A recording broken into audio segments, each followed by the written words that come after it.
రంగారెడ్డి జిల్లా ఎల్బీ నగర్ నియోజకవర్గంలోని Chaitanyapuri police station ను డివిజన్ పరిధిలోని వికాస్ నగర్ కు మార్చడాన్ని స్థానికులు వ్యతిరేకిస్తున్నారు.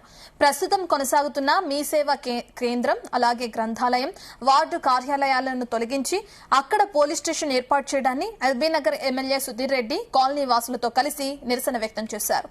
గేటుకు తాళం వేసి ఆందోళన చేపట్టారు. వికాస్ నగర్ లో పోలీస్ స్టేషన్ ఏర్పాటు చేస్తే ట్రాఫిక్ పార్కింగ్ సమస్యలు తలెత్తడంతో పాటు ప్రజలు ఇబ్బందులు ఎదుర్కొంటారని స్థానికులు ఆవేదన వ్యక్తం చేస్తున్నారు. గత బీఆర్ఎస్ ప్రభుత్వంలో టిమ్స్ ఆసుపత్రి ప్రాంగణంలో 3000 గజాల స్థలాన్ని పోలీస్ స్టేషన్ కోసం కేటాయించామని ఎమ్మెల్యే సుధీర్ రెడ్డి గుర్తు చేశారు.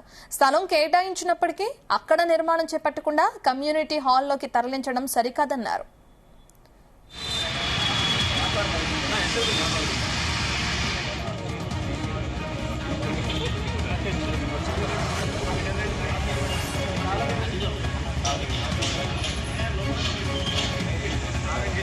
ఈ రోజు ఇప్పుడు మీ సేవ ఎదురుగా మనం కూర్చున్నాము, నిలబడ్డామండి.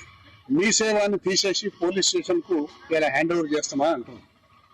మీకు అందరికీ మీడియా ద్వారా తెలియజేసేది ఏంటంటే, ఇదేదో గవర్నమెంట్ చేస్తుంది, పోలీస్ స్టేషన్ కూడా చాలా ముఖ్యమే కదా, పోలీస్ స్టేషన్ లేకుంటే ఎట్లాగని చెప్పి ప్రజలు అనుకోవచ్చు. కానీ కేవలం గవర్నమెంట్ ప్రభుత్వం యొక్క మూర్ఖపు చర్యల వల్ల ఇలా పోలీస్ స్టేషన్ తీసుకుని ఇలా పెట్టి కొన్ని వందల మంది రోజు వచ్చి మీ సేవలో అనేక రకాల ఆధార్ కార్డు కానీ, నేమ్ చేంజింగ్ కానీ, లేకపోతే ఇతర రకాల కార్యక్రమాలు చేయించుకునే ఫెసిలిటీని ఇడికెళ్ళి తీసేస్తుంది.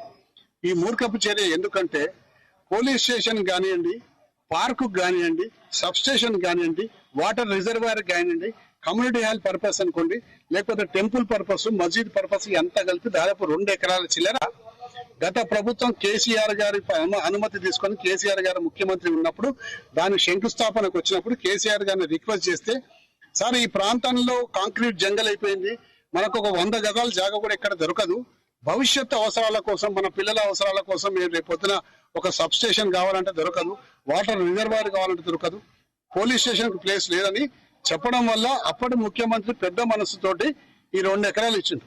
2 ఎకరాలు ఇస్తే కేవలం ఈ ప్రభుత్వం ఆ మూర్ఖపు ఆలోచన ఏం ఆలోచన అంటే, కేసీఆర్ గారు ఏం చేసిండో దానికన్నా భిన్నంగా మేము చేయాలి, దానికి వ్యతిరేకంగా మేము చేయాలని ఒక మూర్ఖపు ఆలోచనతోటి ఈ జీవోని రద్దు చేసేసి ఈ అవసరాల కోసం రద్దు లేక ఇప్పుడు పోలీస్ స్టేషన్ కి జాగలేక ఇక మీ సేవా సెంటర్ తీసుకునే పరిస్థితికి ఏర్పడ్డది. మీ సేవని ఖాళీ చేపించేసి ఇడికెళ్ళి మీ సేవ ఆ పోలీస్ స్టేషన్ పెడతారంట. ప్రజలకేమో మీ పోలీస్ స్టేషన్ కూడా అవసరమే అని చెప్పేసి ప్రజలకు ఈ బ్యాక్గ్రౌండ్ పిక్చర్ ఇస్తుంది. జరిగిన లోపాయకారులుగా వాళ్ళ మూర్ఖపు చర్యలు ఈ విధంగా ఉన్నాయి. కాబట్టి మేము ఇప్పుడు రిక్వెస్ట్ చేస్తున్నాం, జాగిస్తలేదంటే ఇక్కడ మేడ్చల్లో మెడికల్ కాలేజ్ పెట్టాం దానికోసం అని చెప్పేసి ఈడ మేము పెట్టామని చెప్పేసి ఉంటే, దానికి ఆల్టర్నేట్ ప్లేస్ కూడా శ్రీధర్ బాబు గారికి పోయి చెప్పి సర్వే నెంబర్ ఇచ్చి ఆల్టర్నేట్ ప్లేస్ కూడా ఈ విధంగా ఉన్నది సార్ అని చెప్పి శ్రీధర్ బాబు గారి దృష్టికి తీసుకపోతే, శ్రీధర్ బాబు గారు కలెక్టర్ దృష్టికి కూడా తీసుకుపోయిండు. కలెక్టర్ గారు నాకు ఫోన్ చేసిండ్రు, దాని వివరాలు ఇవ్వమని చెప్పిండ్రు, వివరాలు ఇచ్చిన నేను.